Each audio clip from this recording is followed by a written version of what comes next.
السلام عليكم، اخباركم ايه؟ كل سنه وانتم طيبين.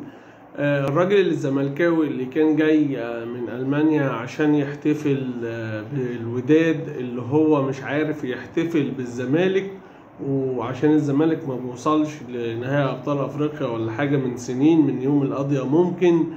فالمشكله ان هم رجاله الاهلي قابلوه هم رايحين وقابلوه هم ماشيين، الراجل حاجز معاهم في نفس الوقت ولا حاجة، فتقريبا شد مع مصطفى شوبير ولا مين. فهو تقريبا الجهل ما يعرفش مين هو اللي هزقه. يعني هو بيقول انه مصطفى شوبير، او بيدعي انه مصطفى شوبير هزقه، بيقول عايز يعمل محضر او عايز يعمل ورق او عايز ياخد حقه من اللي عايز يعرف بيانات اللاعب اللي هزقه. فسيد عبد الحفيظ الله يكرمه بيقول له ده اسمه مترجي.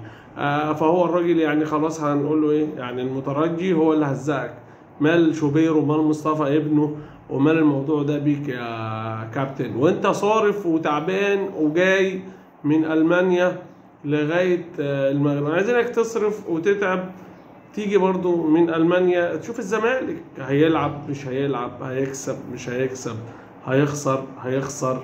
يعني مش عارفين الدنيا فيها ايه يا حبيبي. فالكابتن مصطفى شوبير، احنا عايزين نقول لك اسمه مصطفى شوبير، بس هات اثبات بس ان هو هزقك، مش عشان انت وهم جايين عمال تقول المترجي والزمالك والوداد يا وداد يا وداد يا وداد، والناس كلها سكتالك. فانت بقى ان جالك الريح انحني وتبقى وسيبه يعدي. والاهلي الف مبروك وكل سنه وانتم، وارجع لالمانيا بقى عشان هم طلعوا من كاس العالم، عشان تشوف نظامهم ايه.